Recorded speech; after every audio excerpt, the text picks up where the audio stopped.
Introducing Oakley Meta Vanguard, the new performance AI glasses designed for athletes. With hands-free capture on an action-ready ultra-wide camera, powerful open-ear speakers, and built-in Meta AI that syncs with your Garmin devices for real-time insights while you train. Take your performance to the next level with Oakley Meta Vanguard. Athletic intelligence is here.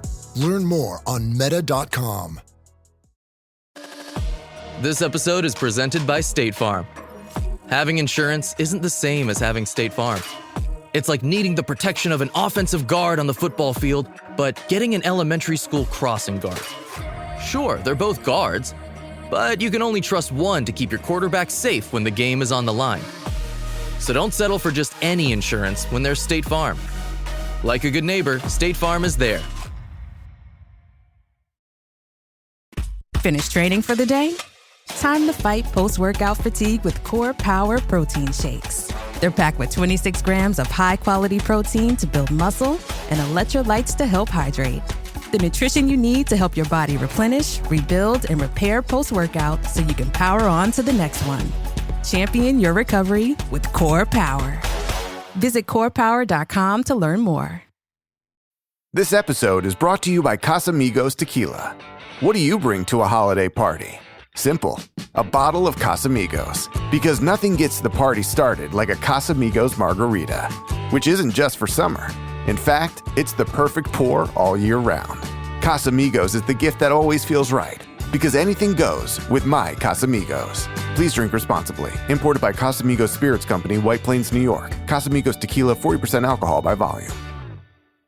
As a contractor, I don't pay for materials I don't use. So why would I pay for stuff I don't need in my mobile plan? That's why the new MyBiz plan from Verizon Business is so perfect. Now I can choose exactly what I want, and I only pay for what I need. Right now, with MyBiz plan, get our best price, as low as $25 a line. Visit verizon.com/business to get started today. New lines only. Price per month with 5+ lines. Includes auto pay and paper-free billing and promotional discount. Taxes, fees, economic adjustment charge. Applicable add-ons, prices, and terms apply. Guarantee applies to base monthly rate and stated discounts only. Add-on prices additional. Offers end September 30th, 2025.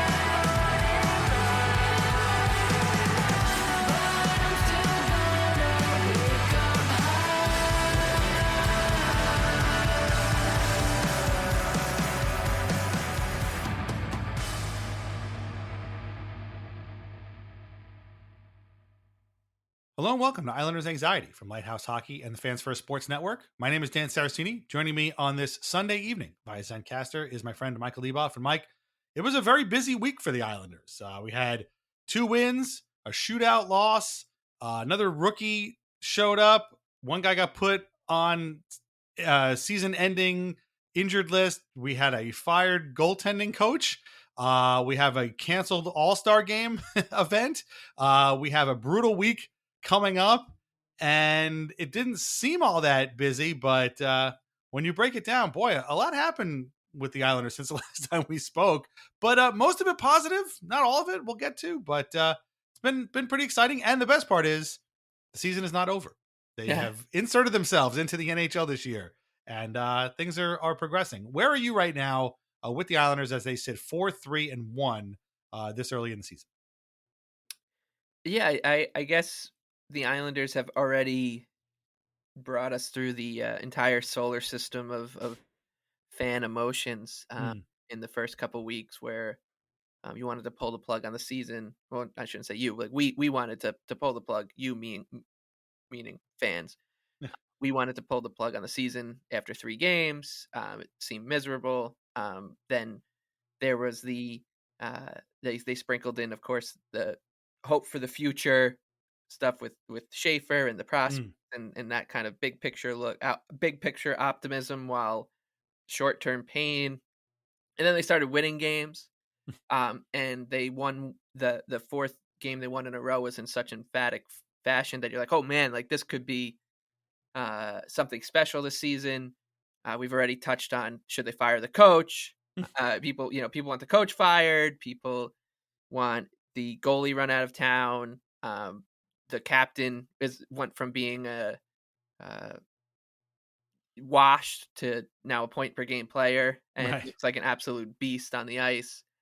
Simon Holmstrom was in the doghouse, and he's already out. So is Max Siplikov. Tony DeAngelo went from being a mess to still sort of being a mess, but contributing, being what he was last year, normal, I guess, is what you want. Yeah, we've had and there's been adversity too, right? Like there's been injuries to couple of we've already lost 3 Russians, right? Varlamov, Yeah. Shabanov, and Romanov. Don't worry, we've got plenty more where that came from. Yeah. so they're okay.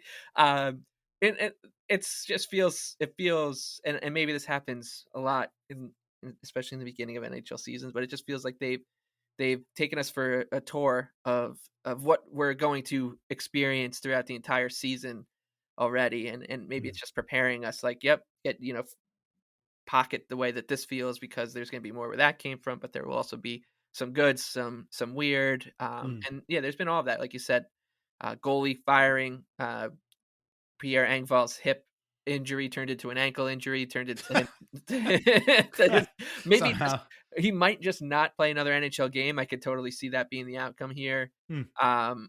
And yeah, so I mean, there's been a little bit of, the Islanders, there's been a little bit of everything from them, and of course in the background of all that is the fact that Matthew Schaefer is still just an absolute joy to watch, and frankly has changed the way I've like watch every game, every minute. The way I'm living my life now is pretty much changed by the arrival of Schaefer too. So there's just so much going on that when the game is actually being played, it feels like you can just put that all aside and focus on the game. And but when the whistle blows and the horn blows and it's over, that's when things kind of get pulled in a million different directions. So yeah, 4-3-1, totally normal record. Yeah, very normal record. Could be a 5-3 record, but we'll get to that in a little bit as well. Yeah, we said this after the first couple of games, which they lost both. We don't know where this season is going to go, and frankly, I think for most people like us, our expectations are not that high. But like, we still want to be entertained. This is still our entertainment, our downtime. We don't want to just watch this team fart its way through 40 odd losses in a season. So far, this team has, after those first 3 stumbles, have shown a degree of gumption that is actually very heartening. And even in their loss this week in a shootout against the Flyers, as irritating as it is to blow a 2-0 lead, you can't really say they played all that poorly. It was a fairly well played game by both teams, very especially defensively, which was nice to see. Ilya Sorokin played great in that game for the first time all season, really, until the shootout, of course, which is a whole other thing. But it's if they're gonna, they might very well still be bad, but we want them to be entertaining. And after that, again, first couple of games, they've mostly been that. And so, in a way, I think we're all pretty good. So we're going to cover a lot today. We're going to talk about the games that were this week in the first half. Then we're going to look ahead at a very challenging schedule coming up in the second half. We're going to talk about the All-Star game thing being canceled. We're going to talk about a great documentary that's on YouTube right now by a friend of ours that's all about an Islanders team that is very near and dear to our hearts. We're going to get to all of that. Reminder that we are on Patreon at patreon.com/IslandersAnxiety. Membership gets you commercial-free episodes, bonus podcasts, written posts, and a whole lot more. You can try us out on a 7-day free trial today, or you can just sign up for free and get our weekly release calendar or any announcements. Okay, so that's patreon.com/IslandersAnxiety. I think the best place to start is probably chronologically. So we might as well go back to last Tuesday's game against the Sharks, which now seems like it happened a year and a half ago. But this game was sort of, it was one game. It was good, and then a whole bunch of stuff happened immediately afterwards. So we might as well start there. It was a 4-3 Islanders win.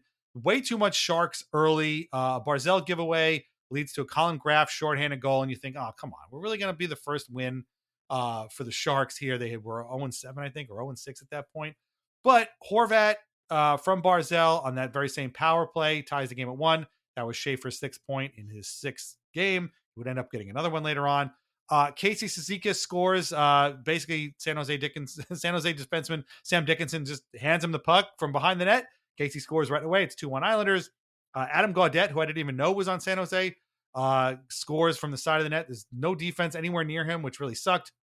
Michael Misa's first point in the NHL. Sam Dickinson, his first point in the NHL. The Islanders kill a penalty. JG Pajot draws a penalty. Shabanov gets a shot. Emil Heineman jams it in, makes it 3-2 Islanders. I'm trying to remember this stuff that happened a week ago. They reviewed this for an absurdly long time. Wasn't a great period for either team, but the Islanders end up with a 3-2 lead. Still pretty sloppy in the third, but Anthony Duclair gets his own rebound in front, takes it around the back of the net, finds Schaefer alone in front, jams it home 4-2. They got better as the season went on, as the period went on. Macklin Celebrini makes it 4-3 Islanders. So Schaefer's goal ends up making it, I guess, being his first game-winning goal in the NHL. Simon Holmstrom had a bunch of blocks with the net empty. They hang on for the 4-3 win. Sorokin was good for the most part, 33 saves, but he had a couple of bad ones in there as well. Askarov made 23. Schaefer, again, was the first star. And this is where we get the first of what I'm assuming are going to be many post-game interviews of Matthew Schaefer with Shannon Hogan. They sit down on the bench. She's like, people are chanting Matthew Schaefer. She asks what it's like to have an entire arena chanting his name. And he says, now an iconic quote, "I love this place. Let's go Islanders, baby." And at that point, if you didn't want to run through a wall for this kid, I don't know what to tell you. It was a very exciting moment for, after beating the last place team in the NHL. Wasn't perfect, but it was about as exciting a win as we'd seen in quite some time. We'll get to what happened afterwards in a few minutes. But what'd you make of this one? There was a lot of good, but also, frankly, a lot of bad. And it was a little too much work to beat a team that was 0-4-2 coming in to that game, I thought. So it was a little bit of I wouldn't call it a feel bad win necessarily, but beating the Sharks really shouldn't take that much effort. Yeah, I think at a different time in the season, it would have been a feel bad win. But like right now, I think most of us were just saying, by hook or by crook, get those 2 points, right? Because start building on something here. They just come out of the previous week with a couple wins, and you could get to 500 with the win against the Sharks, and it's not. We're not in the middle of the season where you want to see like the process is taking hold and whatever. This is this was just like get the 2 points any way you can situation, especially with the way that San Jose was coming in. They were the only winless team left. You didn't want to be that team, and knowing that the team they had on deck after the Islanders was the Rangers, and you'd be like, let's send them to MSG, put them under the pressure of potentially giving the Sharks their first win of the season, which ends up happening. And so I walked out of that one being really just relieved and happy that they won. And then I didn't really spend too much time thinking about how they played afterwards at all because of what happened with the post game interview with Schaefer and Shannon, and there's just so much to get into there, and that I think it kind of just you could have named any score for that game or told me any game script after that, and I'd just be like, doesn't matter. It's that all that matters is that happened, that moment happened, and it's a totally organic type of thing, and it really made me grateful that the Islanders are covered the way that they are for a situation like this, because man, if this was the Leafs or the Penguins or something like that, oh my God, that just would have been run into the ground. And it's nice that we get these, and this is, I think it's a good lesson for just the way that the team is being marketed still right now. It's like you just got to let these moments happen, and then when they do happen, you can easily take advantage of the momentum that they create rather than trying to force them by just sticking mics in people's faces at all times. But it was great. I thought that he was a lot of fun to watch that game. I thought the Islanders, I think Thomas Hickey made a good point. I think it was him during the game, just saying like, this is not a this is a game that's going to be like who's going to make the most mistakes, and it was. And the Islanders, for so much of the Lane Lambert era, and then last year under Patrick Roy, they were the team that made the last fatal mistake and would lose, and you'd go to bed really mad. And so not just judging it off of that or putting it next to that made me feel relieved. And then going to bed after hearing the Schaefer interview, like I said, I think that this he's really just changing so much in such little time, and it's put us all in this like weird spot as a fan base where we have this guy. He's clearly an incredible talent and incredibly good, but we're Islander fans, so we're not used to having this kind of player. The Islanders have never had a player this good in their existence, basically, right? Like, I know we've had Mike Bossy and Denny Potvin or whatever, but when you're talking like 18-year-old talent, like this is something completely different. And I think our first, like when you turn Islander fans on, our default setting is, I hope we don't break him, right? Like, I hope he doesn't break. I hope that, it's like, I hope someone doesn't take him away from us. Right. Like, I hope it's like getting the toy you wanted on Christmas and then getting it, being like, oh, well, actually that's for your brother or your sister. Right. Yeah. That's in the back of our head. It's so hard to adjust out of that setting. And it's also incredibly hard to adjust to both appreciating what's going on in the moment and living in the present and all that, but also realizing he's only 18. So if things go well, he could be here for a very long time. This is just the beginning. This is, I was talking to one of my friends and I was like, this is like how Yankee fans feel about Aaron Judge. Like, you just have never seen a talent like this in your life. He's a totally unique player, except the only difference is Aaron Judge broke into the league like 6 years into his professional career, right? He played in the minors and he didn't just bust out of the door hitting 60 home runs a year. It took him a little time because he's normal. He's a little normal, I should say. This is game 8. This is so different from even that, and that is so hard to get used to.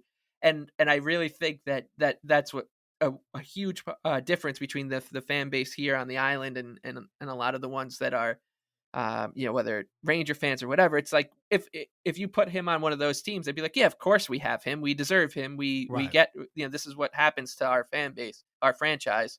And for us, it's the complete opposite, where we're appreciating it so much that it's scaring us. Yeah. And that really started to sink in with that game and that interview, and being like, oh my God, like this guy is, did he just, he just said something that we wanted to hear from a million different players, from just tell us you love it here. Like, we're so pathetic with it. Like, just tell us you love playing for the Islanders.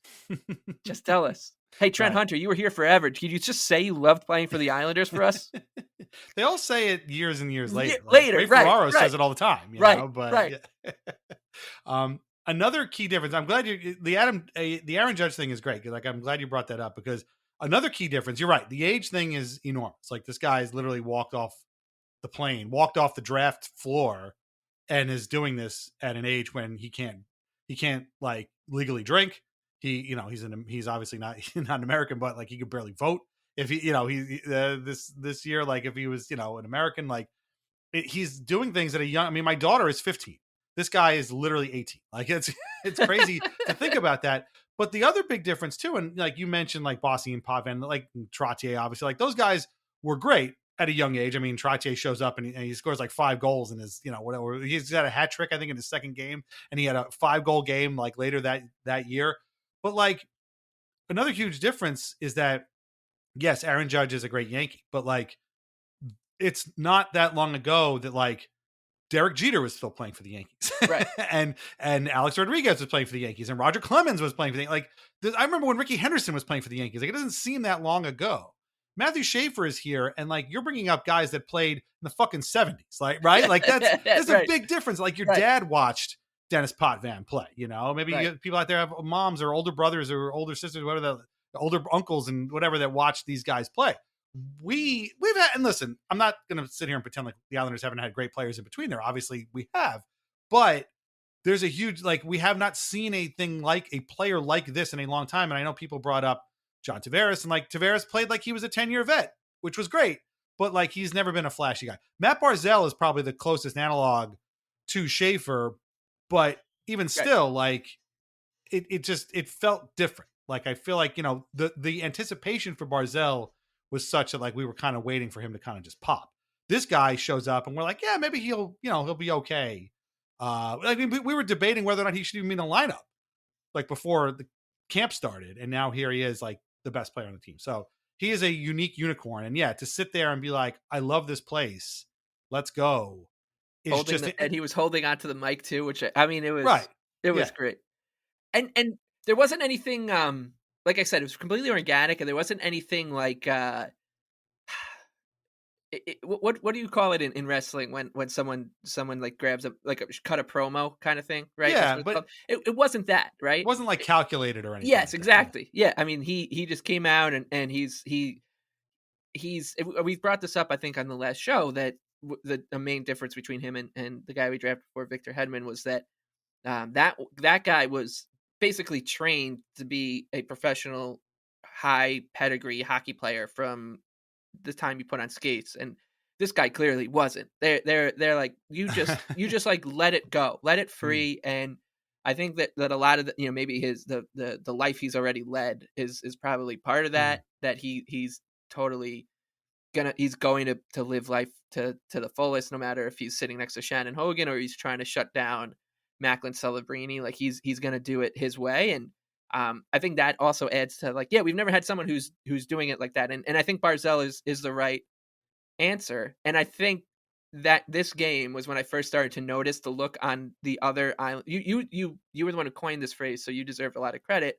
And it's part of what's changed the way I'm thinking about everything in my life, because of this guy. Is you wanted them to get Schaeferized. And I think this game, you start to see these guys, their eyes start to like widen a little bit. They're like, oh, like this isn't just he didn't just have like 5 or 6 good games. Like this is just who he is as a person. Right. Like, and I think Barzal at one point just was, him and Schaefer were doing their thing. And afterwards, like the camera just caught like a quick look, and he just had this like completely, he looked impressed. He just looked very impressed. And I think if you ask Matt Barzal, you're a really good player, a very talented, flashy guy.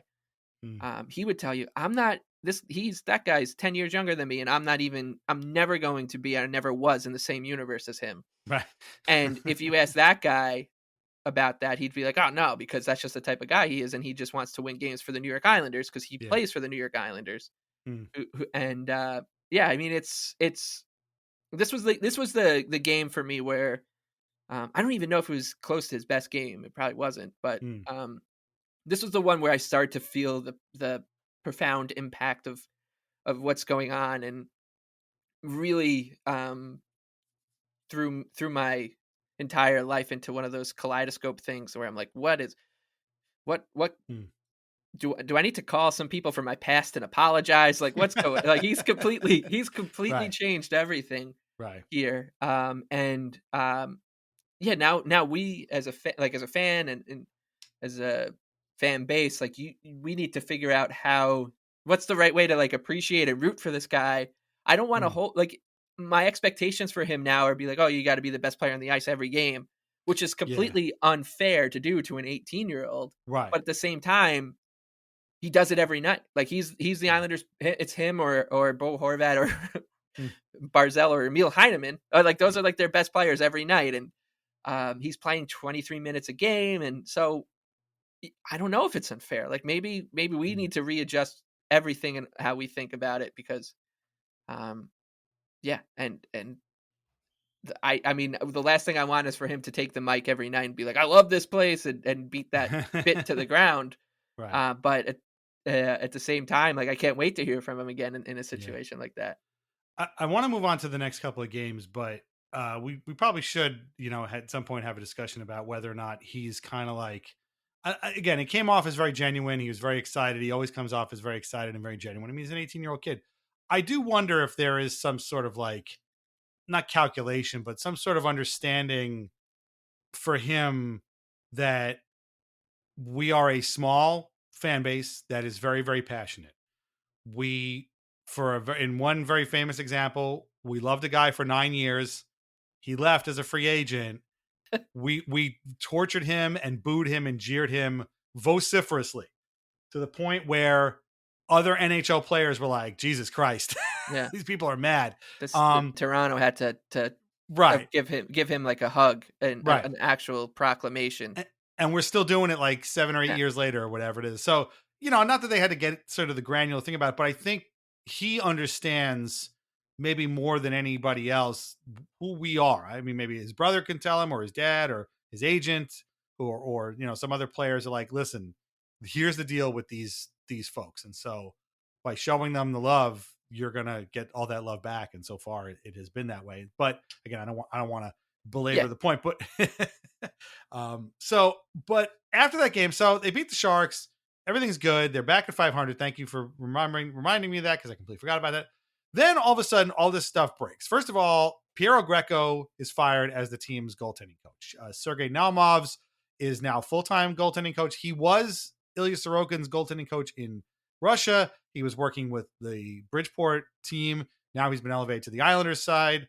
Chris Terreri is going to be in charge of Bridgeport for a little while. Greco did a lot of great things here. He was sort of the man at, here every day. Mitch Korn was the director of goaltending, but he wasn't really around all that much.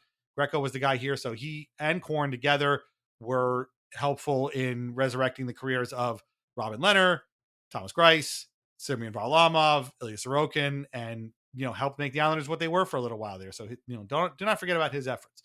But at the same time, Sorokin was struggling. It was not a surprise that this happened. So that happens. And then they announced later on that Pierre Engvall has had ankle surgery and he's out for the entire season. He's now been placed on long-term injury reserve. Like you said, he had a hip injury, somehow morphed into an ankle injury. I don't know how injuries work, I suppose. Very strange for this to have happened. But at the same time, and I mean this, with no disrespect to Pierre, there was no room for him. And I think most people probably forgot that he was even here. So I'm not saying this is a good thing necessarily, but as we've seen the team kind of, slowly kind of coming into form, and like you said, there were some injuries. We'll get to them in a couple of minutes. I think they felt like, okay, man, listen, you can have the surgery, you can take the time and get better. And then who knows where he's going to be next year. He'll have 3 more years, I think, on his contract next year. Maybe I'm wrong. It's maybe 5 years. I don't even know. But what did you make of both of these things here? Again, the Greco thing was not a surprise. The Engvall thing kind of was. But I think ultimately these are moves that make a lot of sense. Matthew Darche said the Greco thing was his call, nobody else's. But obviously it was done to make Sorokin feel a lot more comfortable. And if that means that he's working with his guy is going to help him, I say so be it. And thank you very much, Piero, for all of your work that you've done. Yeah, I mean, I never know, like, and I won't ever pretend to know when kind of support staff, like what kind of impact they have. We like to rag on, like, when the Leafs hire somebody. I think they hired some mental performance coach like 5-6 years ago, and of course this was huge news. They have a new one now.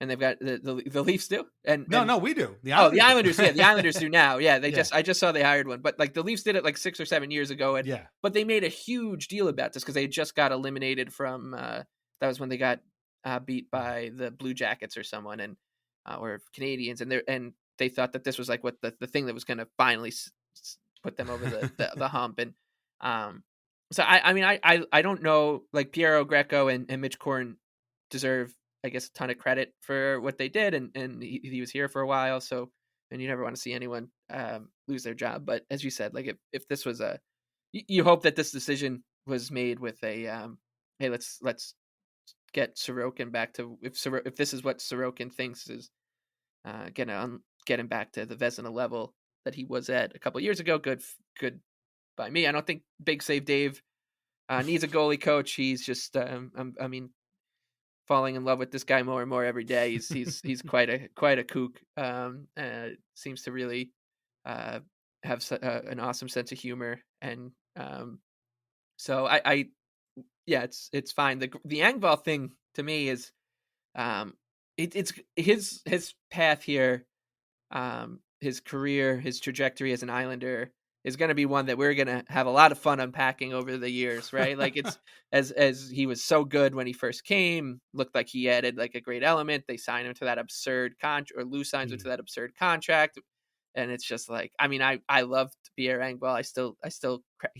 I like him as a character. I have a Pierre Engvall jersey, so I am rooting for him and all that, but I am totally okay with this story kind of petering out, because as you said, there's just no room for him. There's barely room for any of these wingers. And Max Shabanov's hurt right now, right? And that's why Simon Holmstrom is up with Lee and Pajot, and those three have been playing like gangbusters. So when Shabanov comes back, I got no idea what they're going to do with him and what they're going to do with Max Siplikov, who looked pretty good the other night. And I mean, so we'll talk about what Kyle McLean's main contribution to the season for Thursday night, when him and I mean, you could throw Casey Cizikas in that bucket too.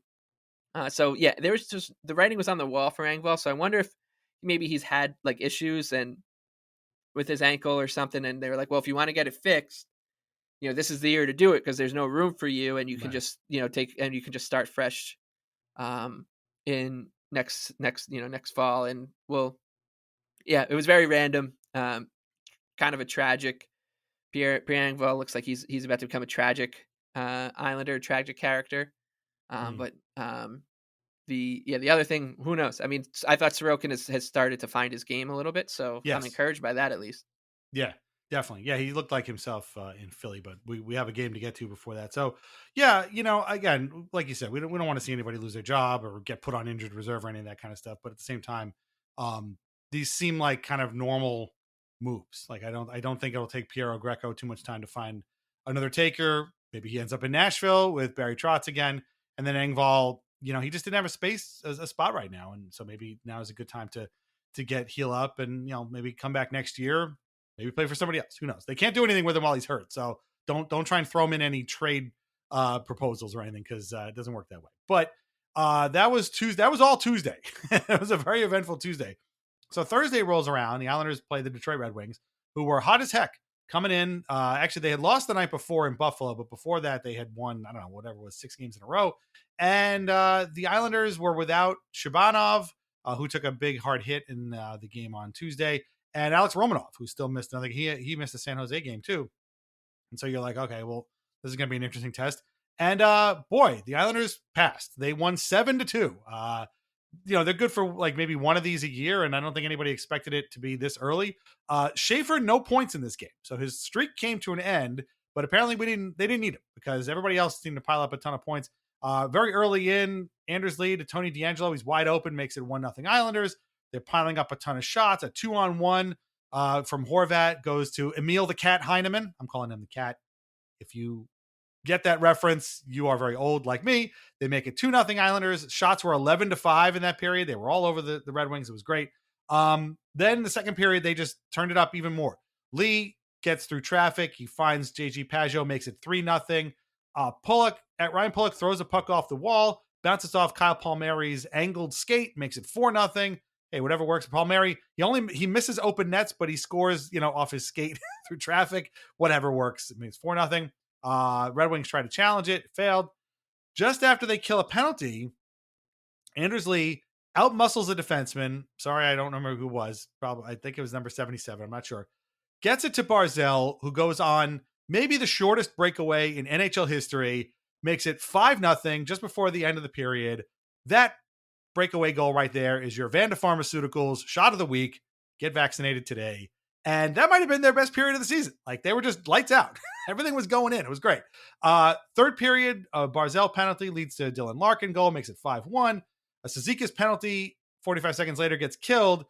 Horvat to Heineman again. I've never seen this before. Like, this is literally deja vu. It's the same goal again. So that was great. Makes it 6-1. About 40 seconds later, Anders Lee absolutely clowns some guy, puts the puck through his legs, gets around him, gets the puck again, passes to Simon Holmstrom, wires in a wrister, makes it 7-1. A couple of minutes later, Jonathan Berggren wrister on a 3-on-2, makes it 7-2. And then we got to the part that you were just talking about. Mason Appleton kind of runs Schaefer into the boards, like with a minute or so to go. Scott Mayfield, Kyle McLean, Casey Zikas, they don't like this. And they descend upon poor cousin Mason Appleton and just try to like make him literally a part of the UBS Arena boards. And they just kind of like start, face washing him and whatnot. And this was, again, a beautiful sight to see, much like Schaefer's interview the night before. You love this kind of stuff. Didn't need to be a fight, but they were sending the message, you cannot do this to this kid. David Rittich, 29 saves, looked really good. Made a huge pad save on a PK at one point, which was awesome. Cam was 3-0 coming in, made 22 saves and left a loser, 7-2. Surprised they didn't pull him, but what are you gonna do? Lee had 3 assists, Heineman 2 goals. He had 4 people had 2 points. Barzell at one point, another, we got to give credit to Shannon Hogan here, another classic interview. She wanted to say exclamation point. She said, what about putting on that his goal was putting an explanation point on a great period? And his first response was explanation point. So that was pretty funny. And then Cal Clutterbuck was clowning her too in the intermission. So a great night, fun night, lots of laughs at the expense of the Detroit Red Wings. Something that doesn't happen all that much, but this was a great one. That Barzell goal was just like, really, it's just one of those nights, basically. And hey, sometimes it works for you. This had to be a lot of fun for you to watch. It was nice that we didn't have to sweat one out. You know what I'm saying? Like, it was just nice to sit back and be like, oh, right, they're up 5-0 after 2 periods.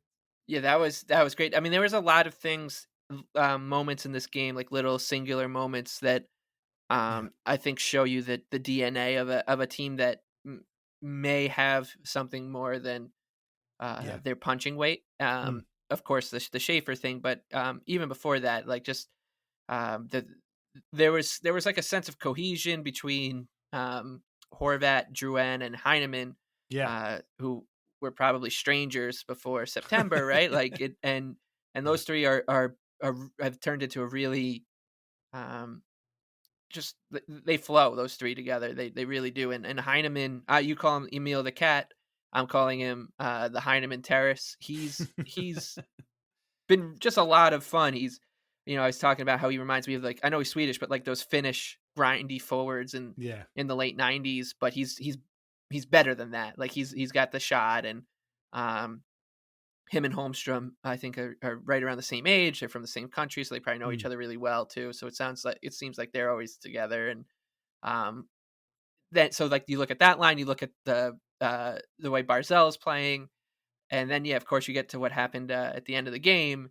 And what was so wonderful about this moment, and I'm sorry to bring this back north, but I want to, because up in Toronto for the first week and a half, or the last week and a half, there's been all this talk about how the Leafs DNA hasn't changed. Like, they're not sticking up for one another. And Anthony Stolar is basically called, he essentially called out Willie Nylander, but he called the entire team out for not sticking up for him when bodies are flying into him in the crease. And then the next game, they're like, there's going to be a statement from, this is going to be the game where they take bad penalties and show it. And then they just basically limped off the ice in a loss to the Devils and got eviscerated for it. And the Islanders game happened parallel to that, and to all this going on. And when Schaefer got hit, the thing that really stood out to me more than Cizikas and Mayfield they're you expect them to do what they're supposed to do there, but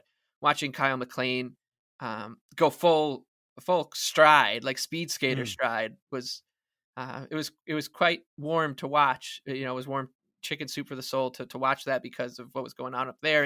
And also, we haven't really seen that from this team. Like, it's just not who they've been. The Islanders were a very professional outfit. Yeah, if you whitewash someone in the face, they're going to give you the mitt too. And that kind, they were an eye for an eye team, but they rarely went above that. And I think that was like a very big Barry Trotz thing. I remember hearing from some people who were close to NHL officials at the time, talking about how Barry Trotz teams are just such a joy to ref, because they are not allowed to essentially talk or bicker or get into any extracurriculars unless they really, really need to. And so to see that, it felt different. Like it felt like, wow, this team is they're not that they never stuck up for one another, but it always felt that they did it in a almost like a way you would see in like Victorian England. Like it's all an honorable thing. Like, I fancy a duel. Sure. I'll meet you out in the woods and, you bring your second and I'll bring my second. We'll have like a glass, a cup of tea beforehand and then we'll fight it out and then we'll go home back to our families and that'll be that. And then we'll see each other on the ship in the morning. Whereas this was, this is a little bit of a Donnybrook and we saw it again in the Flyers game too. Like these guys are, not calling them the big bad Islanders, but they're feeling themselves in that way. And it's been a long time. And Patrick Waugh is their head coach, which once again, it sounds bizarre, but it's the truth. And it's been the truth for a long time now. And I need to get over it, but he's Matthew Schaefer's first NHL coach, which is so funny because he retired. Like Patrick Waugh is such a huge figure in the NHL, and Matthew Schaefer was born 2 years after he was retired.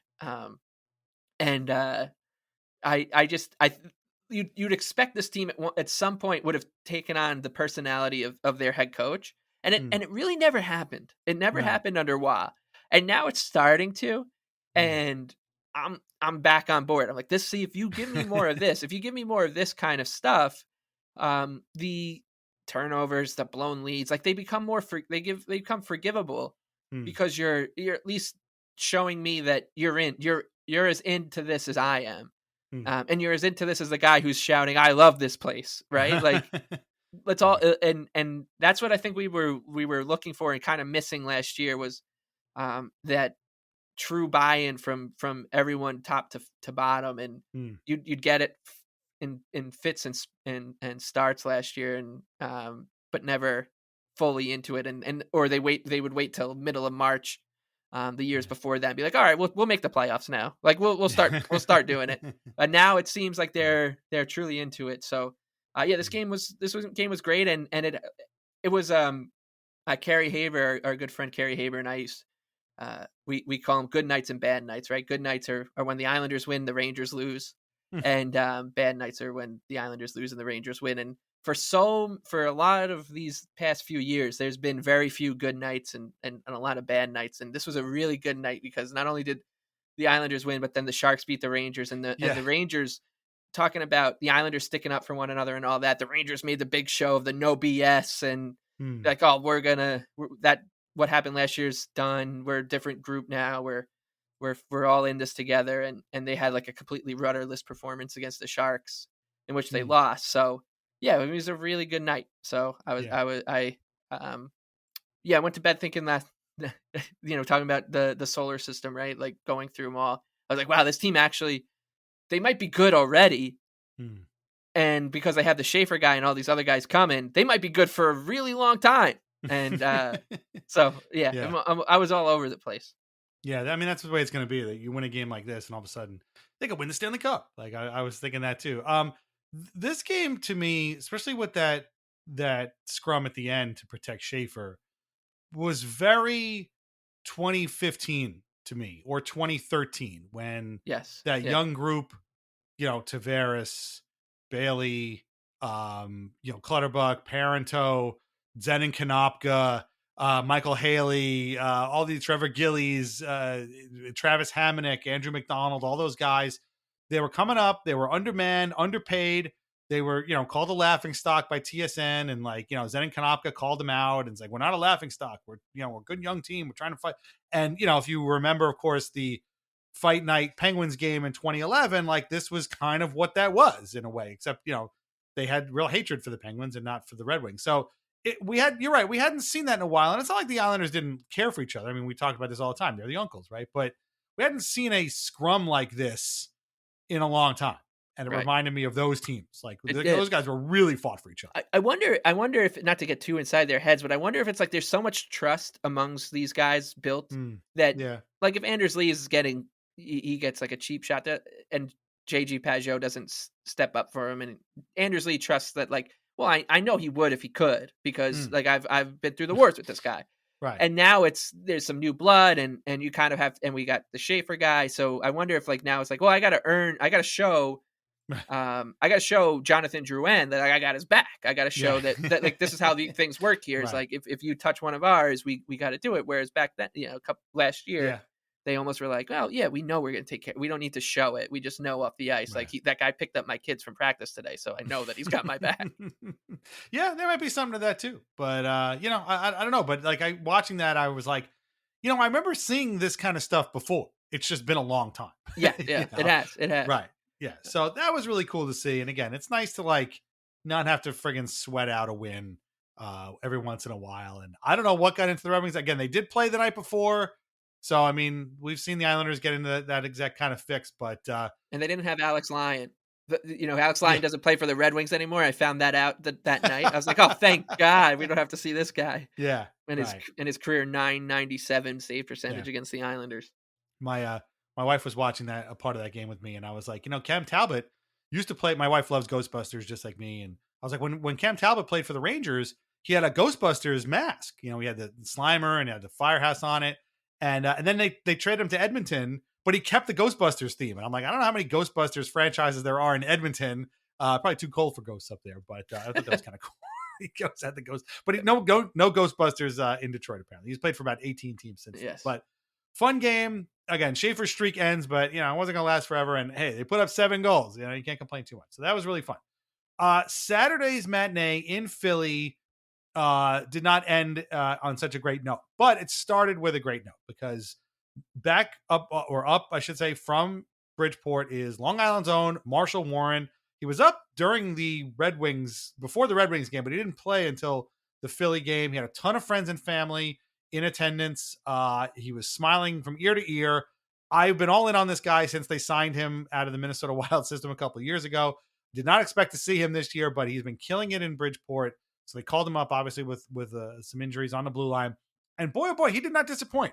He looked really, really good. And in fact, ended up with 2 points in this game. For a second, it looked like he had a goal and an assist. Turned out to be 2 assists. We'll get to that in a second. But, I mean, obviously he's not going to be at Schaefer levels. But, man, I was thinking to myself, boy, they brought up another guy who looks really good. This is really, really, this is becoming kind of a funny thing. I don't know what's happening here. But the game itself ended up being a 4-3 Flyers win in a shootout. Start was sluggish. It's a matinee game. It's always going to be like that. The Flyers, while not particularly good, it occurred to me after the game was over that this is probably the most defensively responsible team the Islanders have played since they played the Capitals in Game 2 in their home opener. And you could see it. Like, they weren't giving the Islanders a whole lot. This is a Rick Tocchet coach team after all. The Islanders do go up 1-0. Simon Holmstrom again seems to have found his spot with JG Pageau and Anders Lee. Good for him. I was not worried about him, but it was nice to see. Great shot, by the way. Sorokin was good throughout the whole first period. Second period start, they have an absolutely dreadful first shift. They are stuck in their own zone for about 2 minutes. They recover.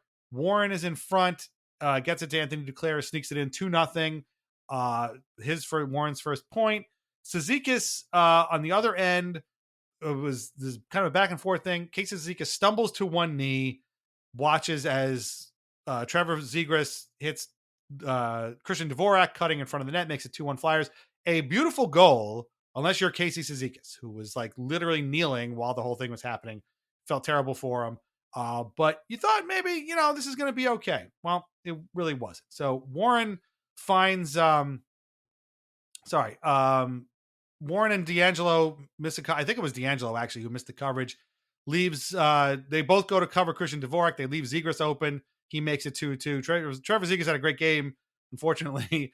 That's when Max Siplikov tipped Warren's shot to make it 3-2 Islanders. Again, we all thought it was Warren's goal. He thought it was his goal, but it turned out to be Siplikov's. That's great. Get him some touches too. It's nice. Scrum breaks out. Mayfield, Kyle McLean, and Schaefer all end up in the box. They kill that penalty. Mayfield comes out of the box, takes another dumb penalty, ends up in the box again. There's a huge pylon in the crease. Somehow Zegras gets credit for a goal that was basically pushed in by Ryan Pulock. And with, I think it was Bobby Brink sitting on Ilya Sorokin and preventing his leg from making a save. How this wasn't goalie interference, I don't know. Nobody knows what goalie interference is anymore. But in any event, It's 3-3. They were sloppy and stupid in the third period, and we're going to overtime. Palmieri, Horvat, Schaefer all have chances in overtime. Sam Ersson was terrific. Zegras and Matvei Michkov score in the shootout. Holmstrom makes a sick move to score on Ersson in the shootout, but he's the only Islander to score. They lose after blowing a 2-0 lead. Sorokin, I thought, was terrific in this game. I saw some criticism of him. He sucks in the shootout. That's kind of a whole other thing. But in regulation time in this game, this was easily his best game of the season. I thought he was fantastic. But so was Sam Ersson, who got better as the game went on. So it was a mix of good, mix of bad, some dumb. It was very chippy. It was very entertaining. Warren again had 2 points, but ultimately they would drop a winnable game to a division opponent. They still got a point, which is not too bad, but it could have been 2. What'd you make of this one? 1 point's better than none, but I don't know. Blowing leads is never going to be fun. Yeah, I mean, I thought at the beginning of the game it looked like it could have been a repeat of the Red Wings game, and was brought back down to earth there. But I think if had this game come right after the Jets game, you'd be like, oh god, like this is terrible. This team can't hold on to lead now. They're 0-3-1, but coming on the heels of a 4-game winning streak, it's a point. Right. It's like you said. I think that there was more good than bad. The Warren story is incredible. I thought he was really good. I thought, who he reminded me of in this game was good Ryan Pulock. I was like, he's composed. He's making the smart play in his own zone. When he's engaging in the offensive zone, he's getting pucks through at the right time. And I was like, this is good. He's so. I mean, what a story. His mom couldn't have been more Long Island.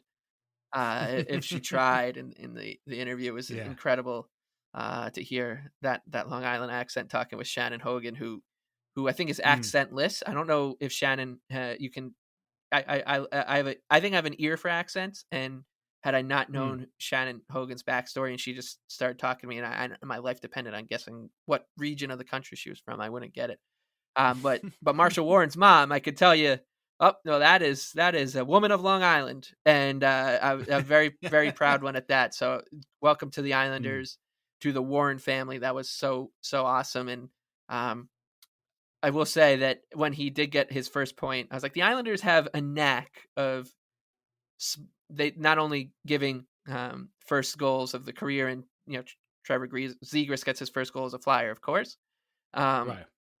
They have a knack of doing that, but they also have a knack of spoiling when the Islanders players do that, right? Getting their first goal. In fact, they did it to Cal Ritchie, even though he wasn't an Islander. He scored his first career goal, and the Islanders beat him to spoil that. So I had a kind of a bad feeling. It's like, they better not ruin this. They sort of did, sort of didn't. They get the point. And Warren was awesome. The number 41 is great. Looks good on him. I think, as a fan of the Lou Lamoriello rules, for sure, it is pretty funny to see like him wearing 41, and you read down the list of players that have worn 41 before him. And it's, Ray Giroux and Derek Bikar and David Olstrom. Then you had Halak, Timashov, Soshnikov, and Bortuzzo. So essentially a whole bunch of weird Islanders and Yarrow Halak, and you hope that Marshall Warren is kind of stops that trend. But it's the same with Schaefer in 48. The last person to wear 48 before him was Connor Jones, and before him was Cale Mollerath and Anton Klementyev, both of whom I think played single digit games for the Island, or all three of them. Yeah. So right, yeah, that's. But anyways, this game it got off the rails, and I'll say this: we talked about how much we loved everyone jumping in for Schaefer. I think Scott Mayfield kind of had to play the way he did with the way Garnet Hathaway was going. I fucking hate that guy. I've said it before. He's just the biggest piece of shit in the league. And he gets, but nobody brings it up because he plays on a team nobody cares about, the Flyers. And he's not as like showy about it as Tom Wilson, but I completely forgot he was on the Flyers. And as soon as I saw him out there, I'm like, this guy's going to be a huge piece of shit to Schaefer the entire game. And lo and behold, I was right. So I have no problem with Mayfield getting into the scrum, punching him a little bit. I get all that. What I don't like is Mayfield coming out of the box and then going right back into the box for something dumb. That I put that tying goal like literally on Scott Mayfield, because I'm like, bro, what are you doing? And he almost blew the game too. Remember, like there was like 8 seconds left, and I saw the dump in, and the Flyers dump it in, and they're basically like, look, truce, right? Christmas truce. You guys, we're gonna dump this puck in. We're not gonna try to carry it over the zone that way, and you guys just take the puck behind the net and kill the time. And Mayfield goes and gets it, and I don't know what he was thinking in that situation, but he gets beat by somebody, and Right. I think even Thomas Hickey said, he's like, this is a completely innocent play that ends up, I think it was JG Pajot basically saved them a point by realizing that what was going on. So yeah, not the prettiest game from Mayfield, but one I like you said, like I forgive him. I not forgive him, but I almost root for him to do the other stuff. But you gotta remember, like, you're not the Colorado Avalanche where you can have a game like that and be a dumbass and you'll be like, well, it's okay because we'll make up for it. We're going to get 110 of these things anyways. You're the Islanders, so that point could really come back to bite you in the ass that you missed. So, yeah, if you have a top 5 special teams in the NHL, you could take dumb penalties, but they don't. And so you got to stop doing that. This wasn't a great game for Tony DeAngelo. He was basically on the ice for that Dvorak goal, and Hickey basically called him out for Cizikas too. Yeah, Cizikas. So, I was like, I don't know what to say about what the plan is here with Casey, because you just want to we want to adore this guy and love him, but when he's playing bad, it becomes hard. And I don't think he's been playing particularly well for most of the season. No. So. But I don't know, like, what else are you going to do? And like you said before, Shabanov is out now. When he comes back, I don't really know what the plan is. I guess you could play Cizikas with the 2 Russians. You could do worse, I suppose. But I mean, it could also be it's so like, you think about those 2 guys, and they're probably chomping at the bit to play together because they'll make some insane heavy metal music with one another, whereas Siplikov's this big hulking guy, great at protecting the puck and dishing it to Shabanov, who's already shown to be a creative little bugger. And I can't picture a worse third leg of that than Casey Cizikas, who's gonna like be just doing his own thing.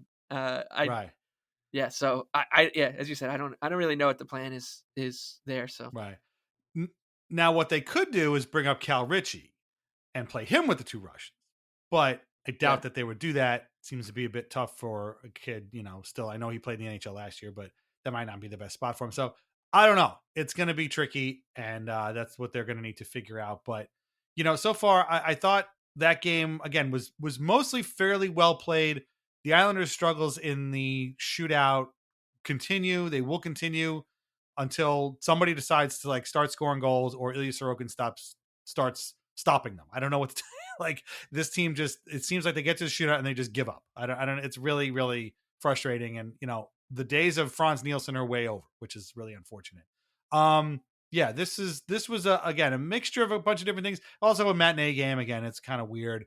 And the Flyers, give the Flyers credit. Like, they didn't give the Islanders much, and they nearly still lost the game, but ended up taking the 2 points. So the Islanders were in a playoff spot. I think they still might be right now. I don't know how the out of town scoreboard is shaping up tonight, but it's good to be at least close to the playoff spot. You're not kind of falling behind, especially after the first 3 games. So could have been a lot worse, I suppose. But now we look forward to a week of very challenging games. And so we're going to take a break right now. We're going to come back. We're going to talk about the schedule coming up, and then a bunch of other topics to kind of throw in there as well. So meet us on the other side. Thanks. And now a word from our sponsors. VintageIceHockey.com. Over 100 classic hockey logos on t-shirts, jerseys, hats, mugs, and more. Long Island Ducks, Albany Riverettes, Danbury Trashers, Kentucky Thoroughblades, and so many more. Plus a full line of Islanders Anxiety merch, with our portion of the sales going directly to the Center for Dementia Research. These incredible items cannot be found in stores, so shop VintageIceHockey.com today. Relax, sit back, and enjoy wine from The Pinot Project. Rosé, Pinot Grigio, or a Pinot Noir that was named a Best Buy by Wine Enthusiast magazine. These wines are delicious, affordable, and available at area wine shops and at UBS Arena. Learn more at thepinoproject.com. And please, drink responsibly. Are you a forward thinker? Then you need an HR and finance platform that thinks like you do. Workday is the AI platform that helps propel your organization, your workforce, and your industry into the future. Workday, moving business forever forward. Big news. Sephora is now on Uber Eats. So if you find yourself facing a beauty emergency, like needing a last-minute gift, or you're just out of your favorite mascara, again, don't panic. We got you. Order now and get $10 off on Sephora orders of $50 or more on the Uber Eats app. Order now. Offer ends October 30th. One order per customer. Additional terms apply. See app for availability. Delivery fees may apply. It's the Smucker's Uncrustables podcast with your host, Uncrustables. Okay, today's guest is rough around the edges. Please welcome Crust. Thanks for having me. Today's topic, he's round with soft, pillowy bread. Hey. Filled with delicious PB&J. Are you talking about yourself? And you can take him anywhere. Why'd you invite? And we are out of time. Are you really cutting me off? Uncrustables are the best part of the sandwich. Sorry, Crust. This episode is brought to you by Nature's Bounty. Nature's Bounty believes your body is brilliant, naturally designed to thrive, inside and out. For those always looking for new ways to support your health from head to heels, Nature's Bounty has a range of over 400 vitamins and supplements born from 50 years of trust and care. Nature's Bounty. It's in your nature. Visit naturesbounty.com to learn more. Walmart Business saves you time, money, and hassle, which means you can focus on what really matters. Like putting the money you save back into what you do, spending more time training your team, filling orders, and finding new clients. Anything and everything, right down to, oh, that's one, choosing the best hold music. Walmart Business. It's the Walmart you love, now for your business. Learn more at business.walmart.com. The Islanders have 4 games coming up this week. None of them are particularly easy. They will be at Boston on Tuesday. It says it's a 7:15 start, so plan accordingly. Then they have a back-to-back. Thursday, they are in Raleigh to take on the Hurricanes. And then on Friday, Halloween, they are in D.C. to take on the Caps. Both of those are 7 o'clock games. Then they return to UBS Arena on Sunday to take on the Columbus Blue Jackets. That is a 5 p.m. start. And I know their schedule has been a little weird. I've seen more than one friend be like, geez, I didn't even know the Islanders are playing today because they had some weird start time in Ottawa or something. It's a 5 o'clock start. So don't forget, 5 o'clock Sunday, Islanders are on.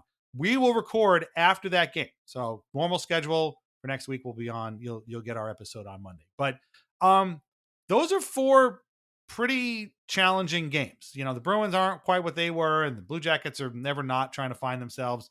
But having the Hurricanes and Caps back-to-back is not a lot of fun. Of those 4 games, which of them, we're going to talk about all of them, but of those 4 games, which of them, like, scares you the most? Like, what is the, you know, it's funny that it's Halloween week. Which of these is the most frightening game? Obviously, there's 2 obvious candidates, but maybe it's something else. It's that Bruins game still, because that's the winnable one before that really hard back-to-back, right? You lose in Boston. There was a game when they played the Bruins, not last year, but maybe the year before that, and they completely no-showed. And then we're like, well, you couldn't do that because now you're going to play a back-to-back. It's like the Jets and the Wild in the prairies. I think I remember that. Yeah, and they got smoked, and then I think they went west or something, and I think it was part of a losing streak, 6 or 7 game losing streak where they were scoring 1 or 2 goals at most. Sometimes they were getting shut out quite a bit, and it was just miserable. And it all started with this no-show against the Bruins that you could, while they were playing that game, you're like, oh, well, the Islanders are going to lose a lot of games over the next 2 weeks. So because these are the games that are important because of what's to come. And they always have one. It feels like they have one game a season against the Hurricanes where like they go down there, they play really well, and they get a win. But you can't. More often than not, they don't do well, obviously. And then the Capitals on the other side of that back to back.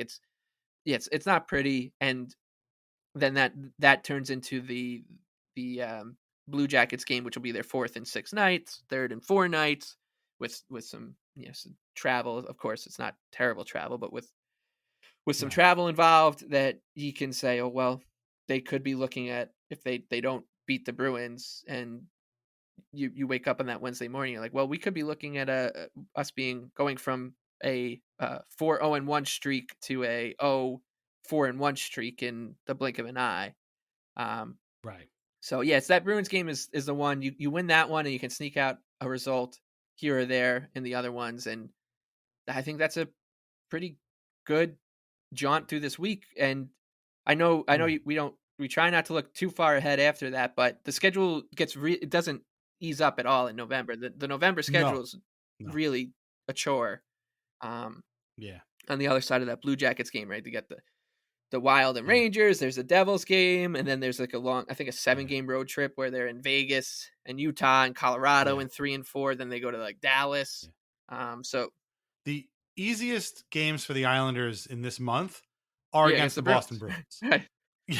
And they play them 3 times. The 28th of October, and then the 4th of November, and then the 26th of November. That's my daughter Emmy's first birthday, so that'll be and they played the Bruins the night she was born last year, or the night after, because I watched the Islanders lose to the Bruins at Winthrop Hospital, and that was a game. If you remember, I think I told the story on the show. It was like I walked to go get us food a couple blocks away, and somebody opened the door from their apartment building, like out to the store, and they hocked a loogie right on me, and and they were like, "Oh, I'm so sorry." I was like, "It's okay.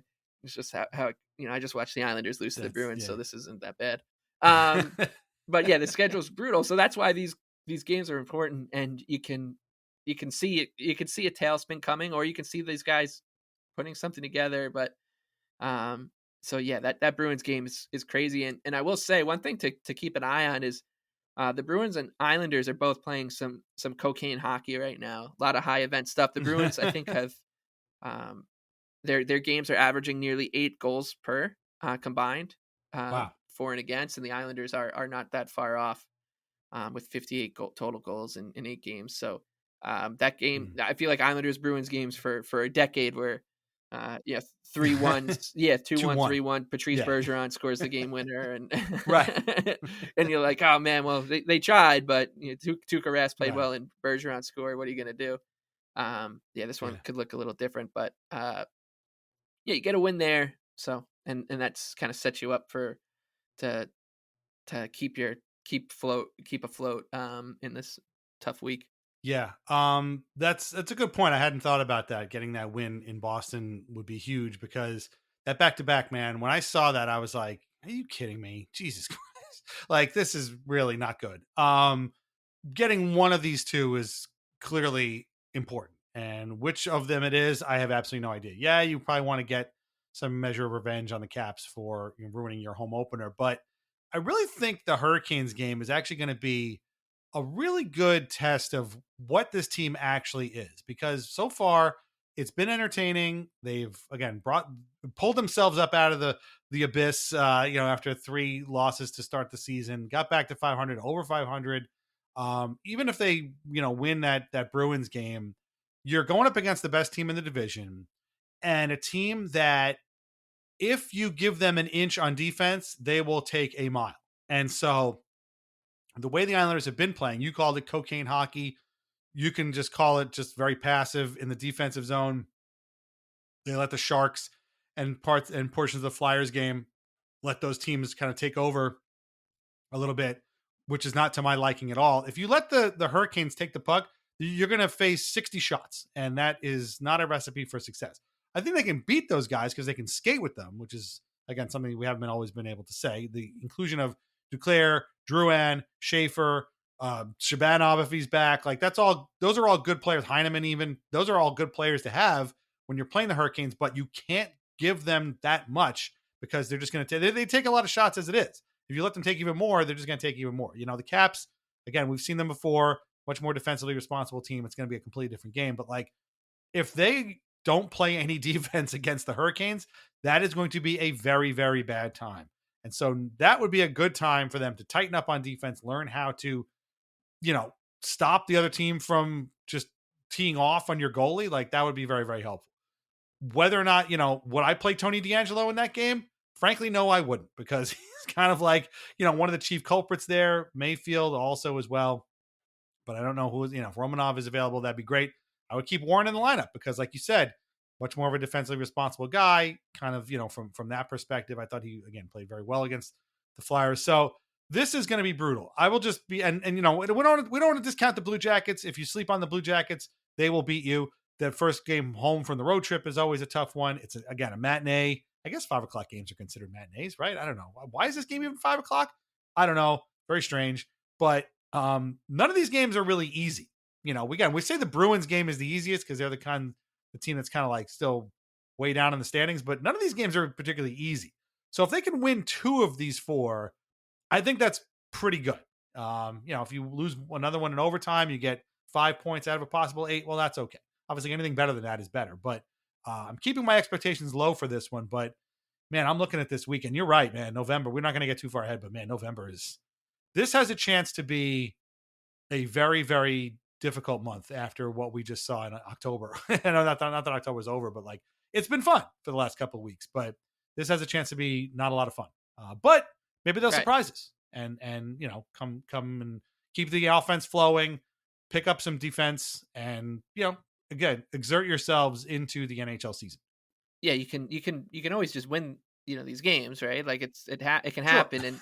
And man, I would love to beat the Hurricanes. It's always fun to beat them, and yeah, it's quite annoying. I think they're pretty banged up right now too, so maybe you catch them on a night where I'm sure Brandon Bussey will start and will be lights out. He will look like Patrick Waugh in the game, but yeah, I mean it's brutal. But I mean the Hurricanes are already pissing me off, and then the Utah Mammoth, another team that can't do any wrong. I mean, did you see the new? They're making renovations to the Delta Center. It looks sick. Like no, it just looks like a regular NHL arena. When we were in Brooklyn, all we got was grief, and now this is like the cutting edge. Because this guy has your phone number and text you. Did you see Dylan Gunther tonight? Man, he's sick. I just don't. They named their mascot Tusky, and I'm like, if I have to keep seeing this guy's name everywhere, Tusky and Tulsky and all that. So yeah, beat the Hurricanes. Take a piece of the Hurricanes with you, and who knows? But yeah, it's scary. I mean, and I think we talk a lot about Wovembers, and a loss to the Bruins will definitely have me thinking about that. Yeah, I mean, if they take all 3 of these first games, or even like get 5 points out of the 6 in the first 3 games, and then you lose to Columbus, what? Yeah. I'll take it. Like, honestly, I hate to, sorry, everybody that's going to that game, but like if they get all 6 of these points, or even 5 out of these 6 points in the first 3 games, and they lose to Columbus, hey, I'll take it. Right. Yeah. You look at this week ahead and you're like, can you just get us to basically the same points percentage that we're at right now, or marginally better? Yeah. Right. With you just don't want to cede any ground, and if they do that, I think it's a pretty big accomplishment given the schedule. Yeah. And these I know that the Tuesday night start time is because it's the Grow the Game Fest, the Frozen Frenzy. So that's why it's 7:15. But it is interesting that I feel like they haven't had like 2 or 3 games in a row where they're just normal. The Tuesday, Thursday, Saturday, 7 p.m. which should be 7:30, but whatever.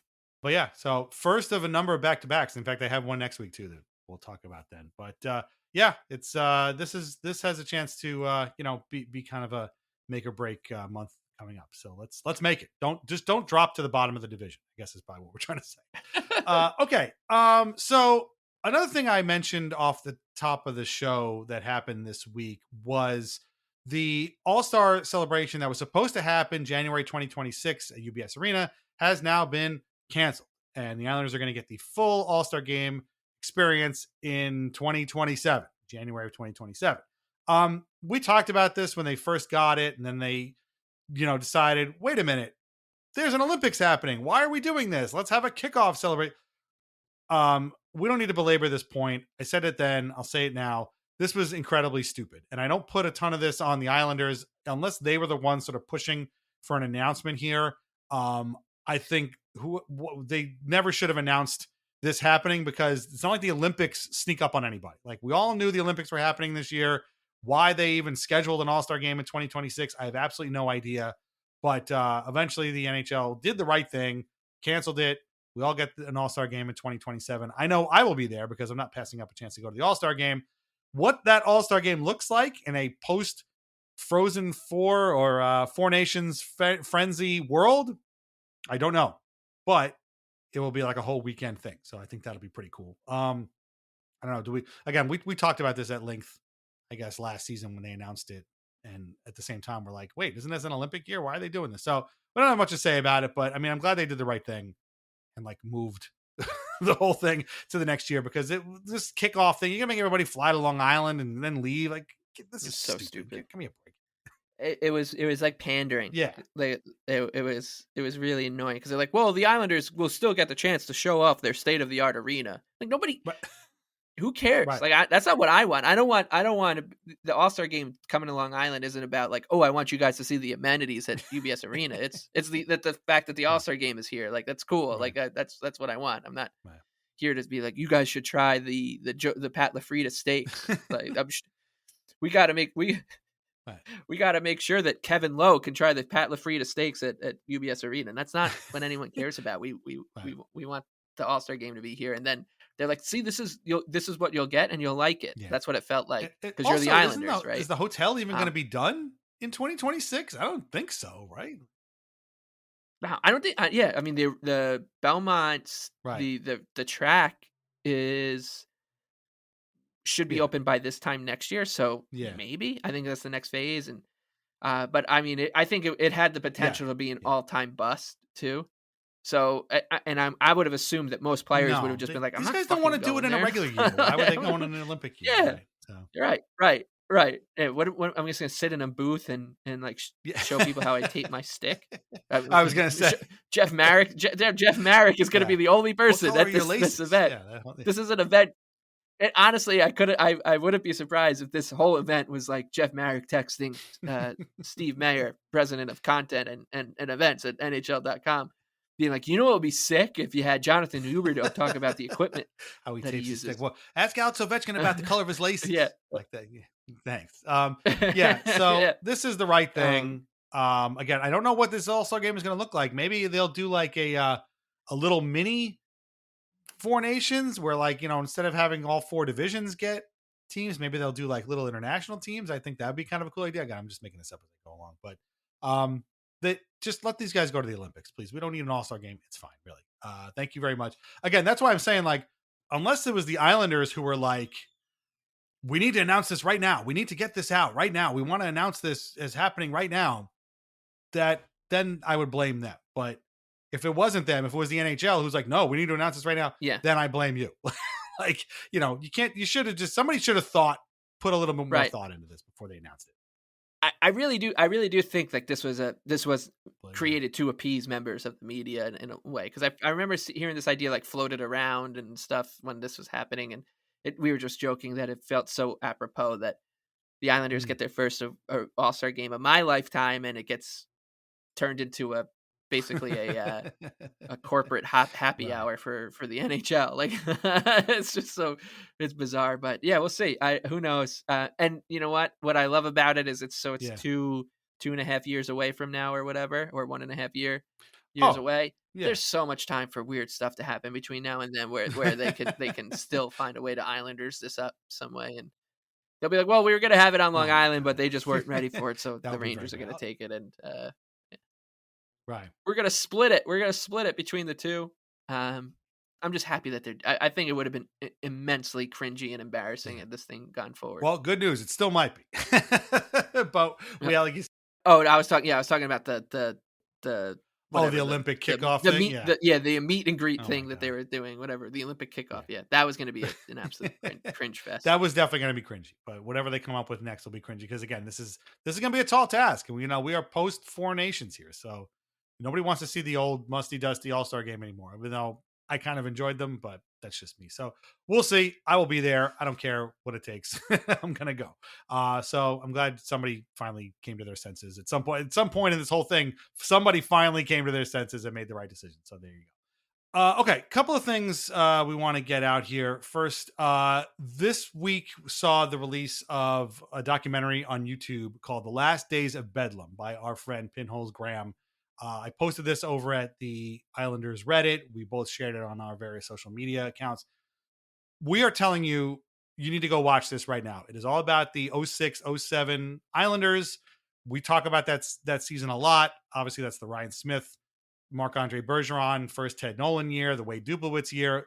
That's all true, but Pinholes talks about this season in a way that I've never really considered before, which is that this was an unhinged season, the likes of which we will never, ever see again in NHL history, starting with the firing of a general manager 40 days after he takes over and the backup goalie being made the GM, and then all the way through a playoff series that, to people who were not Islanders fans, probably never happened, but to us was very important. I don't want to go too much into it because I want people to watch it. And we were discussing getting Pinholes on again to talk about, kind of a behind the scenes and a bit of a companion piece. So we want to get that on, but it is imperative that people go watch this and share this. It's called The Last Days of Bedlam. It's on YouTube.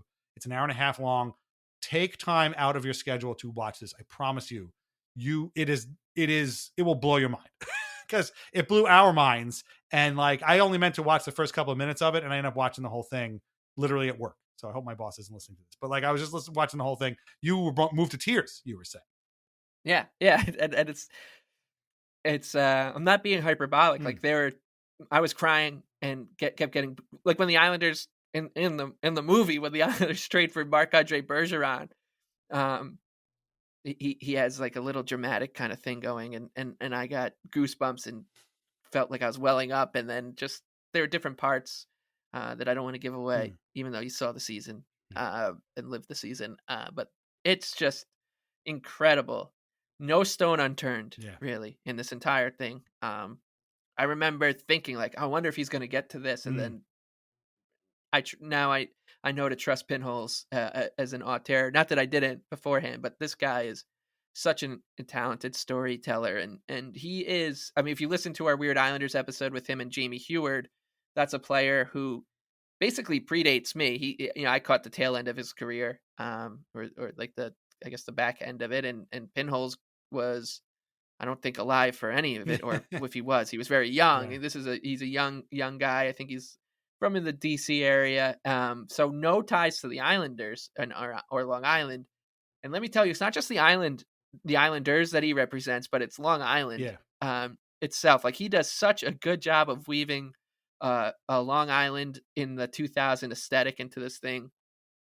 He all the caveats, all the layers, all the context you need for every side quest of the season is covered. It's so good. Yeah. I sent it to a bunch of people, and most of the responses were, "Holy shit, I can't wait to watch this." And "Oh my God, this is 90 minutes long." and they didn't mean it. They didn't mean it as, "Oh my God, this is 90 minutes long. I can't get to this." It's, "Oh my God, I can't wait to watch this," because it is 90 minutes long, knowing that if you're going to do this season in a documentary and you're going to do it right, it has to be 90 minutes long because of all the stuff that happens.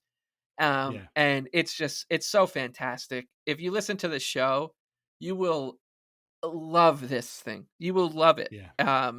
And I can't wait to hear from more people who watch it, because I made basically carved out an hour and a half, just like you did, to start. I started watching it when I was on the treadmill at the gym, and I was like, I can't watch this right now. I gotta plug in an old episode of Kipper and Boren while I get through the rest of my time at the gym, and then just rush home to watch it. And it's a 90-minute documentary. Probably took me 3 hours to watch it because I kept pausing and rewinding and crying and getting goosebumps, and this whole thing. It was such a nicely done thing. It made me feel so good to watch and be like, I hate seeing, I feel seen. I felt seen though. I was like, this, thank you so much for and the end, he brings it all together so nicely.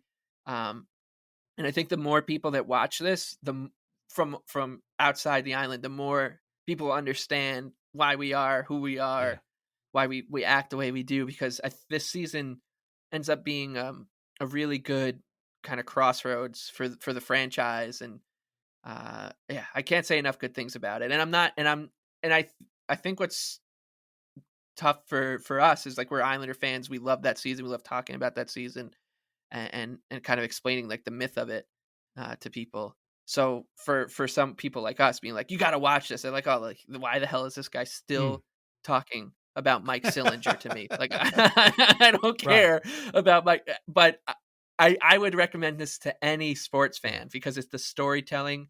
It blows basically any 30 for 30 you've ever seen out the water, just how good it is. It's so good. So yeah, just go ahead and watch it. Find the time. You'll have a blast. Yeah, definitely. It's very much in the style of the Secret Base documentaries. If you ever watched the part of SB Nation, and it's very much that. And but yeah, the way it's done is beautiful. And you would swear that Pinholes has been an Islanders fan his whole life, but he hasn't been. He's a very young guy. He's way younger than either of us. So it's really impressive, and definitely make the time to watch it. Mike and I did have some input. We did do a couple of interviews for him, which again, we'll get to it at a later date, I think. But he definitely listened a lot, and he took it in, and he found storylines in there that I never in a million years would have thought of. And I watched that season unfold as it happened, which I guess makes a lot of sense. So check it out. It's called The Last Days of Bedlam, and it's on YouTube right now. So go right there. Now, Pinholes, again, was a guest on Weird Islanders, the podcast, and we have a brand new episode coming out this Friday, which is Halloween, obviously. It's not a Halloween-specific episode, but it does feel a bit like a trick-or-treat bag because it is our first multi-man episode of the season. We talked with a friend of ours who we've talked to before about some hockey cards that he found in a shop in a very odd place that are all inaugural Islanders. And so we all go on a journey of discovery together. So check that out on Friday. If your kids are going out trick-or-treating or you're, handing out candy or whatever, we can be your companions there. And in between there, so that's Friday.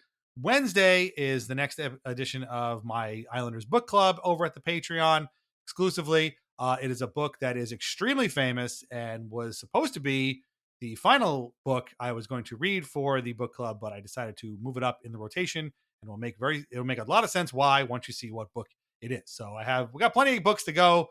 There's a new final book I will talk about when we get to that point, but this was going to be the final book, but it's not anymore. And that comes out on Wednesday, again, exclusively at the Patreon. That's, I guess, about it. We had a couple of technical issues tonight, but we've gotten through them. It's going to be a big week. It's been a big week. We appreciate the Islanders, pulling themselves back up, but the work is hardly done. So let's keep it going. Reminder that we are on Patreon at patreon.com/IslandersAnxiety. Commercial-free episodes, bonus podcasts like our Country Club Atmosphere, like our mailbags, written posts like Dan's Islanders Book Club, all available there. Or you can just sign up for free to get our weekly release calendar. You try a 7-day trial of our Country Club tier today as well. Our theme song is Morning Haze by Family Dinner. Listen to more of their music on Spotify. Read Lighthouse Hockey every single day for your most up-to-date Islanders news and discussion. Islanders Anxiety podcasts are part of the Fans First Sports Network. You can find us wherever you find your podcast. Please leave us a review also where you can. Shop at VintageIceHockey.com. Try wines from the Pinot Project. Mike, any final thoughts on the week that was, the challenging week coming up, any of the comings and goings? We got new guys in, old guys out. I hadn't thought about it until I sat down to think about what we were going to talk about tonight. And I was like, boy, this was a really busy week. It didn't occur to me while it was happening, but I was like, boy, there's a lot to cram into this episode. Yeah, the season kind of just like wraps you up and takes you into a million different directions, and the next thing you know, you don't know where Matt Barzell is and stuff like that, right? Like, right. We barely talked about the Leafs in this episode. We barely talked. Yeah, we only talked about them for like 4 minutes total, so pretty good. And trust me, there was some stuff we could have really got into if we wanted to, but we're sticking to our word here, and we'll let that simmer. It's on the Master Leaf Theater's on its break, but the Islanders have given us way more than enough to talk about. And I mean, there's some stuff that we didn't really even get into, right? Like, I mean, Bo Horvat's been gangbusters. Emil Heineman has 6 goals this year, 5 goals already. Emil Heineman's unbelievable. Noah Dobson's turning pucks over and texting people during pivotal moments of the game. He's taking, signing sponsorship deals with like Range Rover, Laval, and instead rather than I actually practice, do have something we could have done as a Master Leaf Theater that's called Noah Dobson brings this sense of poise and calm to the Canadiens' blue line, which we didn't have time for today, but. Yeah, we'll get. I think we'll get there. I'm pretty excited for that because he's starting to show his true colors a little bit more now. So yeah, I mean but that's how it goes, and so hopefully there's enough good stuff to talk about next week that we can talk about these things that maybe we can let them simmer, right? Maybe Horvat has another big week and we can give him his due, and because he's been a joy to watch this year. Pajot has been really good lately too. So. I will say this: it's been fun. It's been fun to watch them the past couple weeks, and it was not fun to watch them the first week. So I'm grateful for that. I'm looking forward to watching the island. I miss them when they're not on, which is it's been a long time since that's been a feeling of mine, right? Like as soon as the game ended against the Red Wings, I was like, well, I'm happy it's a 12 o'clock start or 12:30 start on Saturday because I really miss watching Matthew Schaefer and the Islanders. I want to watch them. I miss them a lot, and I miss them right now. I wish they were playing tomorrow, but they're not. So that's it's been a long time for me to say that like I've missed them. It's been much more of like, oh God, the Islanders are playing tonight. Yeah. So good to have that back. I also want to. You mentioned it before too, but like last week, I was ready to sell Anders Lee to the lowest bidder at the trade deadline, just to let him move on. But he's been a beast in the last couple of days. So good for him. Good to see him back in fine form. And again, it's not very often we've seen Anders Lee score a lot of goals. I've never seen him pants a defenseman the way he did in that game against Detroit. In a way that I texted you that guy should retire. Like literally, he just got absolutely humiliated by Anders Lee. So good for the captain doing that kind of stuff. One last thing before we leave. I know it's been a bit of a disjointed episode, but they are playing the Capitals on Friday, and I hate to be the bearer of bad news, but Alexander Ovechkin is at 899 goals right now. It's exactly what I didn't want to have happen. But hopefully they have some games before they play the Islanders because I might not be able to watch it. It doesn't matter.